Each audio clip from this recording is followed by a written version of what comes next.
Good afternoon. Hi, I'm Robert Smith, and today I am launching my podcast. Our podcast is going to be called the BE Unashamed Podcast. So let me take a few minutes, and I will be learning as I go here. But I'm going to take a few minutes and just kind of tell you how I came to this place where I can even have a podcast. I'm not some guy that goes around the country speaking to everyone and trying to encourage everyone. I do have a spirit of encouragement, however, I have several children and grandchildren. I have enough energy going towards them that I don't do a lot of it outside of my little inner circle. But Be Unashamed as a podcast. Oh man, I am a young man who grew up with not too much of anything. I grew up between Chicago, Illinois, Dallas, Texas, and Shreveport, Louisiana. I was born in Shreveport, Louisiana, in a hospital, get this name, called Confederate Memorial Hospital in the 60s. So I laugh at that name now. It's now called LSU, but it is one of those names that kind of stuck with us for a while. And then we look at our birth certificate, it's always comical that we had something called Confederate.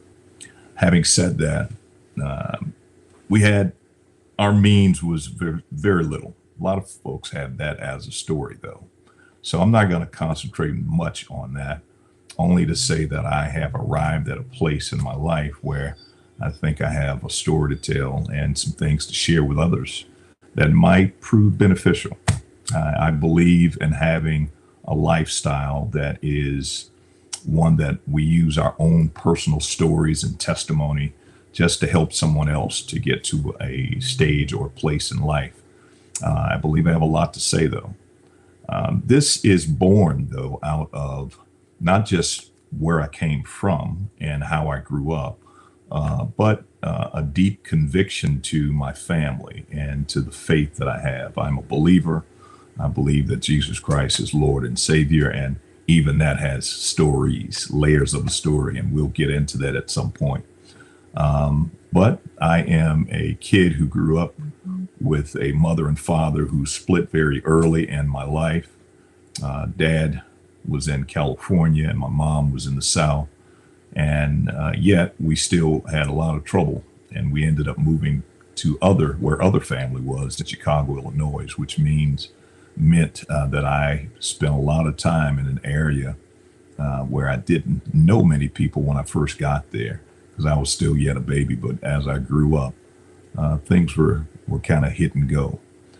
We had people after us, so to speak, and at some point we'll get into that as well. Now I'm at a stage where these stories that I have in me are easy to come out, but it wasn't always the case. You know, these stories have so many layers of trouble, and I like to look at it like it's a ball of yarn or a roll of thread that's just been wrapped up and thrown out there. I told you I'm going to be learning as I go here. So, but you take that and you put it out there, and as you get older and older, that thing can be balled up in such a way that if you look at it, it just looks like a mess. Well, over time, if you have enough good mojo in your life and some good people, you can actually straighten it out pretty good too. And I like to think that I'm not completely straightened out, but God has done a good job with me along the way. He's given me some people that have helped me with that. But my journey has taken me to several places all over the world, as I was a Marine as well. And being a Marine and coming from where I came, the Marine Corps taught me quite a bit about discipline. I would like to say that it reinforced the discipline that my elders had in the first place. You know, my grandmother and grandfather were pretty tough people on both sides of my family. They were these folks that were always working, always getting something done, and they believed in family. So they taught us a lot just by their example. But having said that, I didn't stay with my grandparents.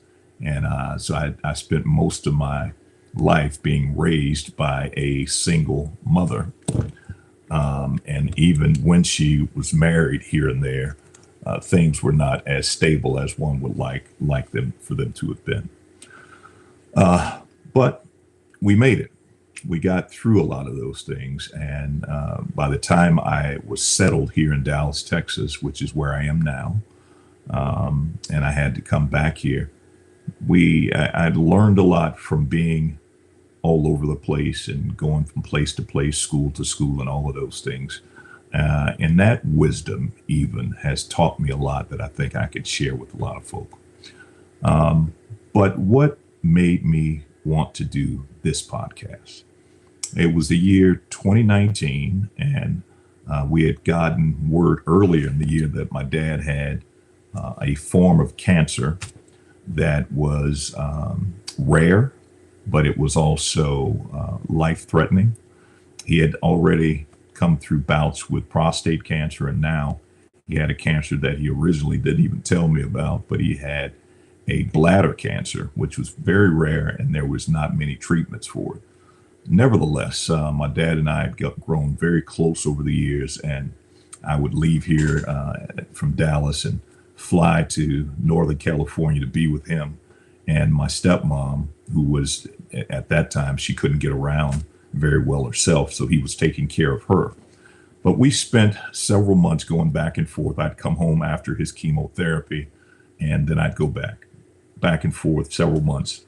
But then things took a turn at about the 6-month mark of us doing that. And although he didn't tell me right away, things were dire, and he didn't have much time.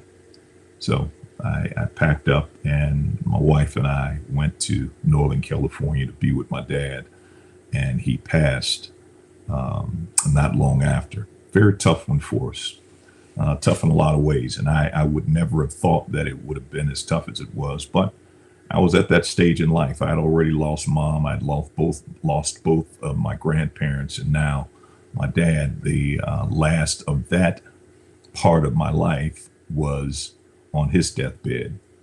Well, I began to do a lot of soul searching, a lot of learning over the years, a lot of forgiveness over the years, and coming from a strong family like I had, strong in many, many ways, but my family, the Smiths and the Wyatts to a different degree, they mean something to me. And the Smith name, brand, and who we are means quite a bit, as I've learned over time. But at that stage of life, I was sitting there having lost both parents, and now in a place where I had 4 kids myself and wanting the best for them. That was one of the things that you get out of having a life like that, is you want the best for your kids, and you learn and do things that may not have been obvious for you, may not have been as obvious. I wasn't around it all the time. I had some positive influences that God put in my life. That's called grace. And from vine to vine, we got it done for at least 60. I'm in my 60s now, so for a bit of time. But during that time, grieving on one hand and bearing the weight of what it means to be a son of someone who was endeared like my dad was, and my mom was such an altruistic woman, always helping someone else. So I bore these 2 relationships that couldn't get along together, and they were too young to know how to do that for me, but they both taught me so much about life, and that life of struggle taught me a lot. And as that thing began to unfold in me at that point, because I'd spent so much time just trying to be a good dad, a good husband, and failed miserably at a lot of different things. But at that point, I was like, I think we've done a pretty good job. But I began to question whether or not I had shared the best advice I could with my children, who were grown. if I had said all the things that I could say if they went this way or that way, if I had done a well enough job, given that there was no book for me, and all I had was some examples here and there. But I was the young man who folks thought wouldn't make it. My aunts and uncles thought that young man there, that kid, would probably be in jail, or just wouldn't make it because he didn't have enough support. And that was kind of the way that they saw it. I didn't see it that way. And I now look back and know that God always had a vine for me. He always pulled me through, and I can always grasp it. I'd like to say I was attached to him by cable tow. He wouldn't let me go, and he always pulled me through whatever the situations were, whatever my mindset was, whatever madness or anger I had in me, through college, through the Marine Corps, or any other place. Those things hindered me, but they didn't halt me. And yet I am now doubting that I've done a good enough job to make sure that my children had the best information to go forward. So I'm cleaning out my dad's house day to day, and getting rid of old suits and shoes and everything. For me is a new memory in some ways, but a memory nonetheless. And so it was touching me deeply. I think I cried every day for 3 months. So it was a tough time. But at the end of that, I began to say, how can I, given the distance, and we stayed in California for a year after my dad passed, how can I do a better job or prepare for my children? So I began to have these new things, Zoom calls with them every week. And these Zoom calls, we would talk about everything from faith to finances to family gatherings to what unity is. And since I had spent a lot of time building my family tree and looking back to see where I came from, who was there, what slaves had this namesake I got this name from, and I was always into that. I was able to bring that to the forefront so that I could share it with them. And because I could share it with them, it helped me quite a bit. I started to unfold more and more, and then that string was straightening out more and more, I realized. And so I did share a lot. They shared a lot, and we learned a lot together. So the first idea and the inspiration for a podcast, although it wasn't said at that time, was during that time where we had gone through a tremendous loss, tremendous pain, tremendous anxiety, sometimes depressed, going through all of that, and yet still having to be in the house. And then having my children be at different stages of their own development. Two of my sons were in college, and to learn that they were depressed was difficult. I got in my car and drove back to Texas, leaving my wife in California just so that I could see and take care of them, to make sure that their mental state was good. I'd never even experienced early 20s kids, young people just that were depressed and didn't care. And that bothered me tremendously. As God would have it, we got through it, and we were able to share quite a bit. And then I could keep fast forwarding. The world started to change, COVID-19 changed a lot. I thought COVID was the best of times, but the worst of times. The best of times because we got a chance to have conversations that we probably may not have even had we not been, quote unquote, shut down, and the world shut down for us for a season. But it allowed all of us a chance to say, where the Lord really just said, hey, we're going to shut this whole thing down. And I'm going to allow you all to look at each other and reflect. What do you want to be? What do you want to do? How do you want your story to end? And we began to have those kinds of conversations. I didn't expect that after COVID-19 would come to its conclusion that we would still quickly go back to a different mindset. And I say we, I mean society, Western culture I can speak to. But we would go back to the quote unquote rat race and began to do some of the things that we were doing before, and people cutting each other off in line or giving each other fingers on the freeway, any of those types of things. I thought, man, we should appreciate everything about life after coming out of something like that. But things were not so easy. We did come out and have a lot of gratitude, but at the same time, there was a lot of people with a lot of angst and anger. So some folk didn't learn as much as I would have thought that we would have as a nation, as a country, and as a society at large. But those conversations helped us. Finally, we get to a place where we are fairly comfortable. Our kids and grandchildren, I have 6 grandchildren, we're doing okay. And about near 3 years ago, we had our last grandbaby, Jubilee, and she was born with Down syndrome and cerebral palsy. So that too brought us closer together. There's a theme to this, huh?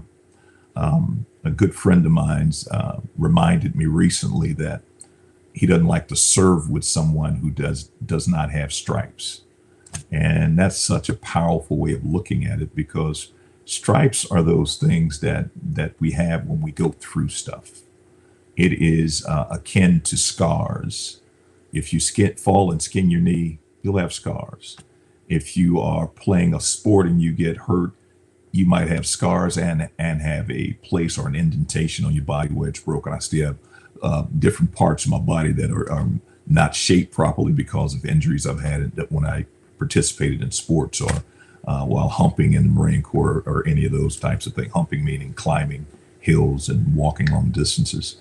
So having scars is important. Having scars, and we call them stripes. By his stripes we are healed.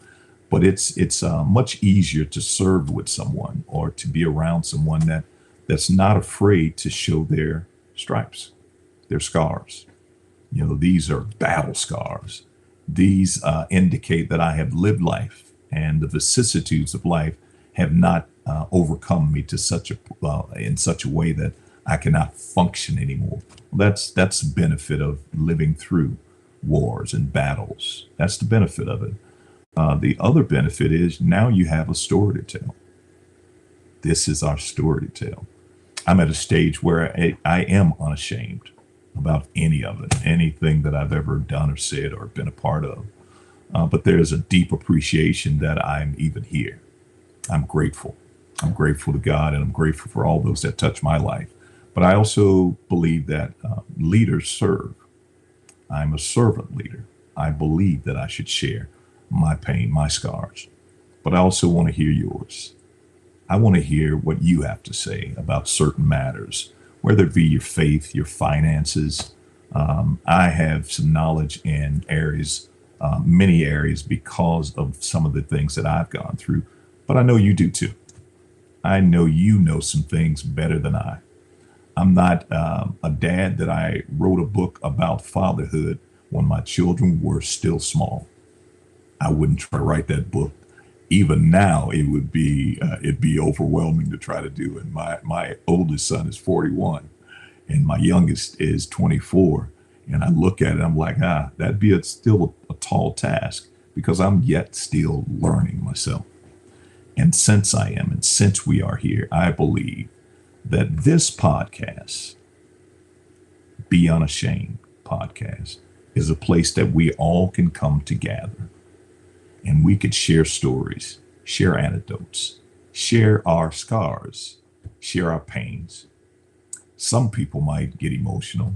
I might even get emotional from time to time, but it's real for me. This is a place where raw, real, inspired conversation will take place. This is also a place where you can come and lay your burdens down. It's not a place that we're going to try to embarrass you or put you down. That's just not our way, not my way. I say our because I know that there'll be others who have more knowledge and expertise than what I can even share. And I'm still learning from them. So I just believe in what we're doing, or else I wouldn't do it. Yes, I am retired. Yes, I am a former Marine. I believe I'm always a Marine. Once a Marine, always a Marine, Semper Fi. But being a Marine is a big part of my life, but it's not the only part. I too am a puzzle. There's many pieces to me. And because of that, I have a lot to share in my own story. Come, join us. Share pieces of your puzzle too. Help us to grow and to learn. Help us by being naked but unashamed, by being unashamed to tell your story or to listen and hear. It takes humility to do this thing right. We are not a woke generation, but we do like learning and we do like education and we do like sharing truths. We're not going to lie to you here. We're not going to make stuff up here. We will break down fallacies, kick them out, and keep it moving.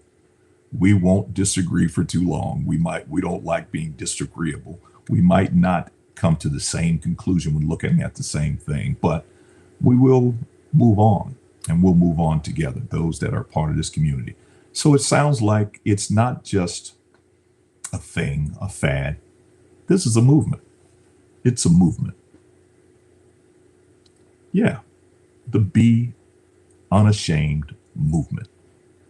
That's what we're doing. We're moving forward, not ashamed at all. We are who we are. We've done what we've done, and yet we are still here to change the narrative. So, as I said, I'm Robert Smith. I'm going to be your host during this journey, but I'm not going to be by myself. We're going to talk about everything from your faith, your finances, your family, fatherhood, leadership. We're going to talk about health. We're going to talk about politics. We're going to talk about a whole host of things. And we're going to do it with enthusiasm, with love and care. And we are not going to hurt you. Believe that. If it hurts, say ouch and keep it going. We encourage you to join our community. So if you like what you've heard so far, I'll ask that you hit subscribe, go grab a friend, ask them to join with you, and then tell some others about us. But we are going to grow this however fast or slow God allows us to do it. And we're going to make a difference, whether it be in this community or others. We're going to grow together. And if we grow together the right way, we'll change our communities. I'll change my household to be better. That's already happened. It's still happening. And then I'll change my block to be a better block. And then I might even have an impact in my city. If I have an impact in my city, I believe it's well done.